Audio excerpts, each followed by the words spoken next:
And we're live. What did we think of that, boys and girls? I've got YouTube up on the computer, and of course, I've got Twitter up here on the phone. So we'll see how this works. I don't have um, every kind of fund available to me, so I don't know how.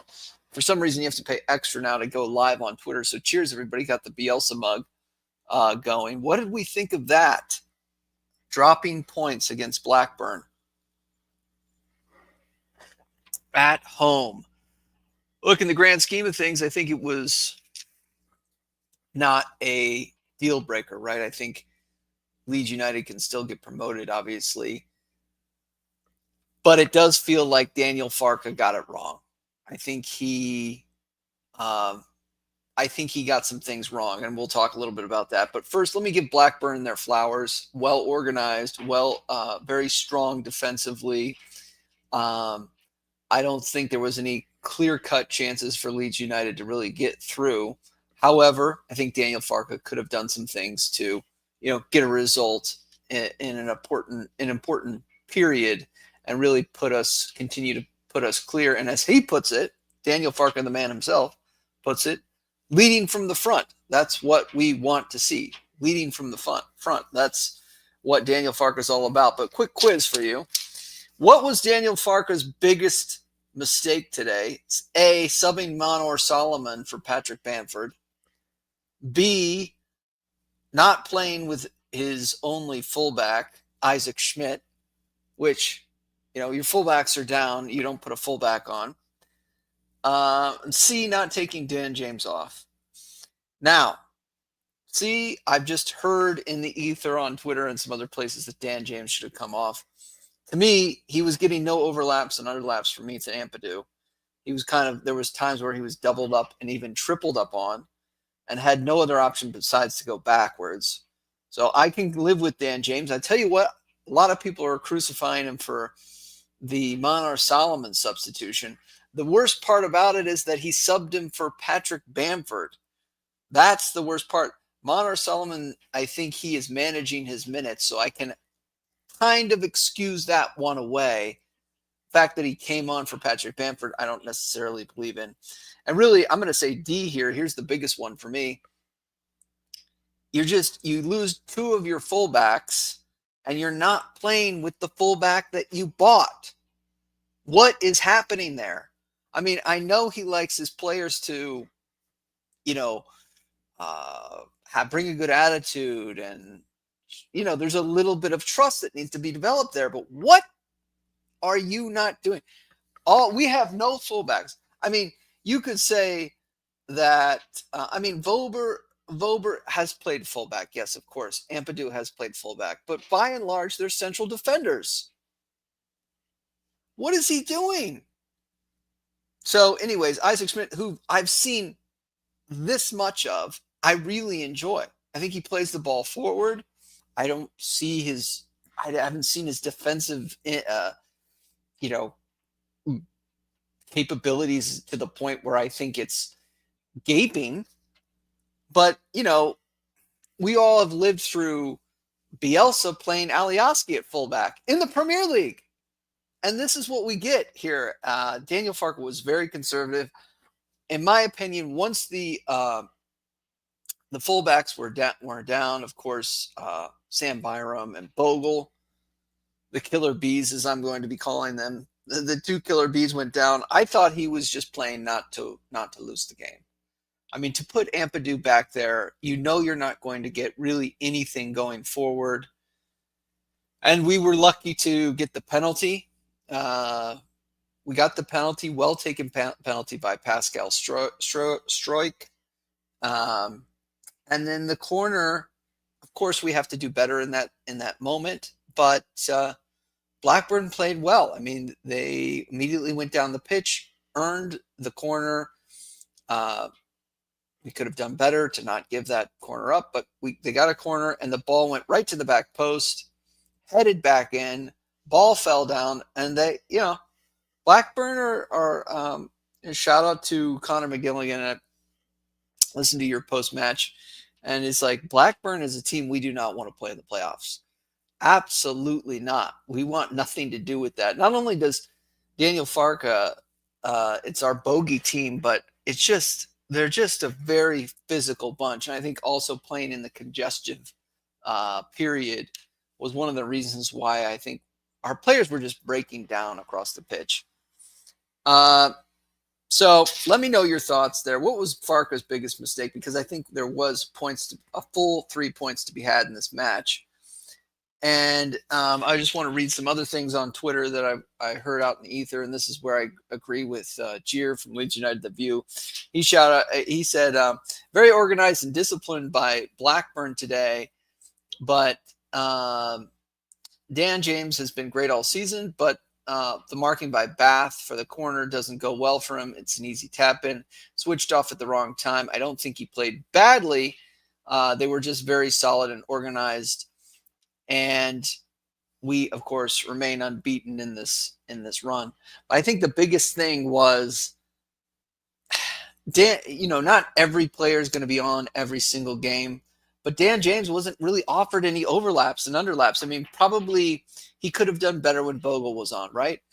Adam Pope, of course, has been visiting with Daniel Farke, and he says Farke disappointed not to win, but recognized that this was not a fluid performance. But he was proud of the mentality showed and the resolute shown against Blackburn Rovers. Byram suffering from a cold. Interesting. Bogle, a dead leg, and he hopes to have them both fit for the whole game. Yeah, Bogle is the worry. I think when this system plays with out-and-out fullbacks, it's the bet. We're going to win most matches because those overlaps and underlaps just add to the 1 and 2s, the things that we're able to get done. I think you've seen some of the scoring by Bogle. Even that last game again, that move was started by Aronson, but really started to me with Bogle. With Byram getting that ball into Solomon, and then Solomon into Perot, and Perot offering that delicious ball into Aronson. So I really think the fullbacks are needed. So if we're playing with, I think Vober can be okay and serviceable, but if we're playing with Ampadu at fullback, I mean, what is going on? Somebody needs to ask the question, what's going on with Isaac Schmidt? He's named to the bench, but not being brought on. That's bizarre to me. Farke brought Wober on as Solomon came off to put in a natural left footer on to divide the cross. This is from Adam Pope. To divide the crosses from that side. He added that it led to the penalty. Injury situation is not stark enough to enforce movement in the transfer market, he says. Firpo close to return. Oh my gosh. Strike up the band. Firpo. My gosh. Thank God. Firpo close to return, full to train, and may be okay for FA Cup against Harrogate Town.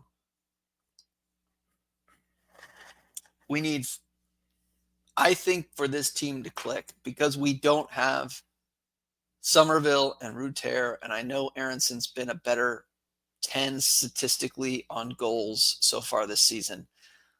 But Ruter was able to suck defenders up, be stronger on the ball. I love Aronson. He's my fellow American. But you tell me, do you think a 10 is needed? I mean, we were saying a 10 wasn't needed last game, and now I would think if I were to ask you the same question, you would probably say, yeah, would love to do a 10 in the January window. So he's a good player. I love him. He's a good player. Tough kid. He's not Jorginho Ruter. He's not an out-and-out 10. I actually think that the 49ers have so much on the line, the 49ers enterprises that own Leeds United, that they will do a 10. I think that they'll do a 10. And I think they'll even maybe overpay for a Buendia to get out of this league because he's a plug-and-play type player. Most 10s I don't think will work in this system. But Buendia would know Farke, would know what Farke wants, and I think would elevate the team. And I think a player like Aronson necessarily wouldn't be offended by a Buendia coming in. So to me, that's a really, really good solution. I really think that the 49ers should get this done, get that particular deal done if it's possible and Buendia is healthy. But hey, could be completely wrong, shooting for the stars, et cetera, et cetera. But that's just one that to me makes sense. Let's see what else we've got on the docket here, but I think that's pretty much it. Oh, we'll go into the match stats. Let me share this on StreamYard, and then we'll read a couple of your comments. See, hello, Michael and Phil. Some good comments coming in here. Let's just look at the stats because a lot of possession and just a little bit too slow for me in terms of breaking down Blackburn, right? Possession with purpose. 70% possession to Leeds, 30% by Blackburn. Shots on target, Leeds, 4 shots on target. 4 shots on target. You know, we got to get one of those in the goal. 2 by Blackburn, 3 off target by Leeds, 2 off target by Blackburn. 0 big chances by either side. So it was a very defensive match. And again, that goes to my theory that I don't think Farke fancied the result today. I don't think once the fullbacks went down, I think Farke kind of packed it in. It was a passive, possessional based game. I don't know. I didn't like it. And then we were just dropping like flies. I mean, I don't know if that's the amount of games that we've played or what, but and then of course he takes his most dangerous player off, Solomon. I think he's saying, look, we're playing in three days. Solomon, you've been the best player. I don't want to get you injured. He's right to be pissed off. Solomon is. And, but I don't think Farke really fancied all 3 points today. I think he fancied not to lose. So, total passes 617 by United, 270. Oh my God, by Blackburn. Of course, we completed 541 passes. Pass accuracy 87% by Leeds United. Only 5 tackles. These stats are saying only 5 tackles by Leeds United. 14 duels won, 55 to. So we lost on the duels. 55 to 39. Corners, Leeds United at 8. Of course, it's tough to see that. We're 0 for 8 on converting a goal from a corner. And we were not offsides. Fouls, 15 fouls by Blackburn, 9 to Leeds United. You know, they play how Blackburn played how you get a result. We're going to be continuing to see the same game over and over. Yellow cards, 4 to Blackburn, 2 to Leeds United. No red cards in the game, so nobody's set off. Of course, Bamford came on for Solomon at minute 70. Perot subbed on for Joseph at minute 69, so relatively the same time. Interesting, he went with 2 strikers there. Ampadu came in for Bogle. Of course, what was interesting was he got Nanto ready and up. And I was listening to Giroud at the time. I had the TV muted. I thought he was going to put Nanto in at fullback, which was surprising to me. And actually, I thought probably pretty brave by him. But he winds up putting in, of course, Ampadu at fullback. But I also heard that he could have put Nanto on for Rothwell, playing him more centrally. So I didn't understand that. Again, very conservative. Farke is a very conservative manager. He doesn't change the shape, like for like. You know, he hasn't even done last year he used to do the 3-1-5 where we would put on every attacking player. He hasn't even done that this year. He's just been very conservative in his I don't know, his shape. We saw the three at the back, I think, to start preseason. I knew he would never play that in once the game started. He's going to stick to his comfort. It's like a warm little cozy blanket for him, that 4-2-3-1, two holding midfielders against a team, Blackburn, that come on, what did they offer? So he just, come on, switch it up. So it's not the end of the world, but it's obviously very it's concerning, right? When we hopefully do go to the next level, that he's not able to adapt and really take chances and risks. And then I just don't know what the hell is going on with. Somebody journalist needs to ask the question about Isaac Schmidt. I mean, I don't know if it's been answered in the post-match here, but what the hell is going on there?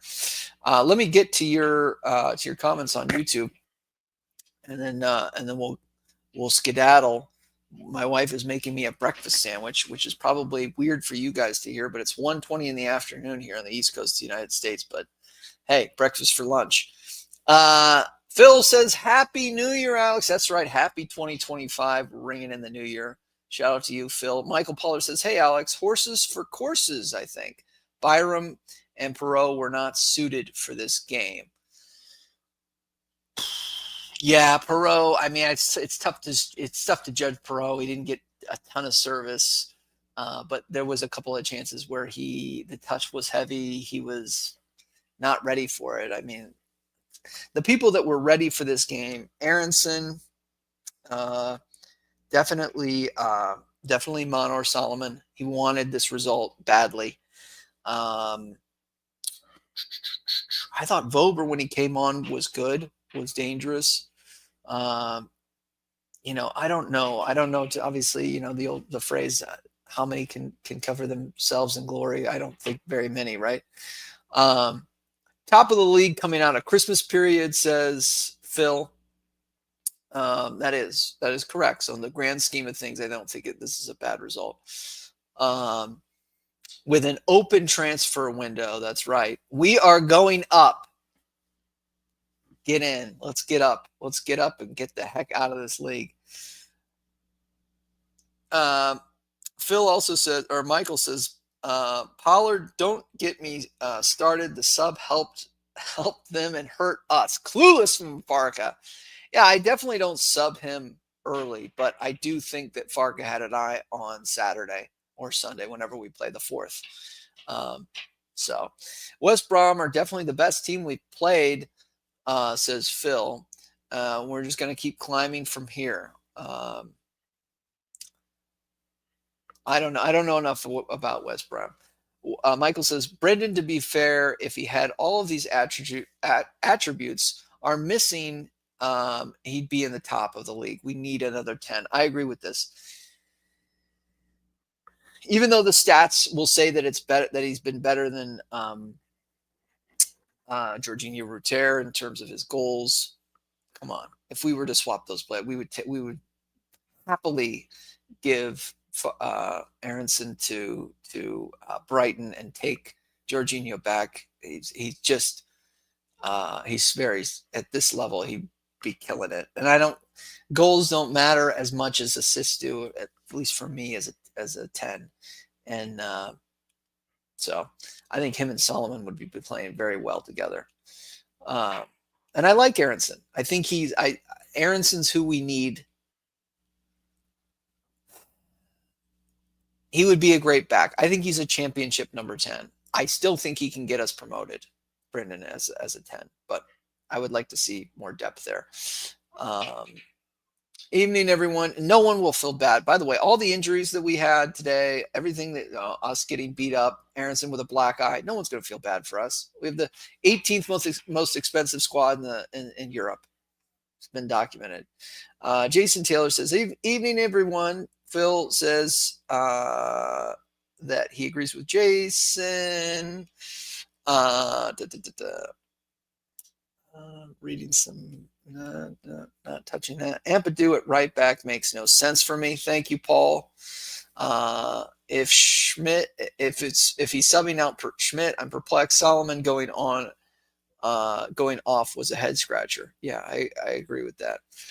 Alex Michael says Farka has the best players in the league. We won't have the best players in the Premier League, and that's when it will be much more painful. Yeah, they'll put us to the sword, right? If we're not on it. In fact, there can be teams with not as good players as us, just the better tactics. I mean, it's just the tactical nous and knowledge in English football in the top of the best league in the world, which is the Premier League. You'll just be put to the sword. I said that first, if we do get promoted, and I do believe that we will get promoted, that first month will be judged heavily by the 49ers. And I wouldn't put it past them to maybe just fire Farka after promotion. He's being judged now. There's too much money on the line for us not to get promoted this season, and there's too much money on the line when we do get promoted to go down. He will be on a very short leash. So we'll see. More Happy New Year's praise. Aronson makes a good partnership with Perot over Joseph, right, because of his endeavor. He's okay. He's all right. I mean, he's doing a job. I think he'll continue to get more goals. He's tough. He showed me more than I thought he had this season. I think we need another piece there. But Farka's got an embarrassment of riches at this league. He really does. He's got everything he needs. He's got to make it click, and he's got to find out how to break down blocks and rest his players and get his players fresh for each game. I mean, he's doing an okay job, but this definitely felt like points dropped today. And I think he got a few things wrong. I think he got it wrong. I think the sub, to me, the worst thing that he did, and a lot of people are saying Solomon. I just think, what the heck is going on with Isaac Schmidt? And we can all guess as to why it is, and that he's not showing up in training. Maybe the kid's late. I mean, if he was a loanee, he would definitely be sent back today, right? But he's making the bench. The injury's got to be fine, and he just doesn't trust him at fullback. I think the lad would have unlocked a goal today. The little 15 minutes that I've seen of him, he's been very good, and really, I just think he's an out-and-out fullback, right? So he understands how to assist the wingers in managing space, right? And I'm not, a tactical guru by any stretch of the imagination. I'm just calling it like I see it. We have one of the most expensive squads, says Jason, and one of the smallest squads need backup in the window. We'll leave it there. Transfer window starts, so we'll see where I'm sure the rumor mill will be flowing. I don't know. Rodrigo de Paul might be linked to us. Who's some of the other crazy, like the ones that we are always linked to? Of course, Rodrigo was, I think, somewhat legitimate back in our first year in the Premier, but we know Woody isn't coming back. Chris Wood is having a good run at Forest, so I don't think we'll believe that link this year. But smash the like the smash. Follow me if you're not following me. Let's end with I got a quiz book, and I believe it's available at the store. It's called Leeds United Quiz Book. It's by James Conrad. Let's just flip to a little bit of a quiz question. I'm just picking a question. How many seasons was Jermaine Beckford the leading scorer for Leeds? The person with the right answer, I'll just give you a shout out. I actually have a merch thing that I'm going to give away later, but this is a beta test. How many seasons was Jermaine Beckford the leading scorer at Leeds? First person to put the answer into the comments will get a shout out.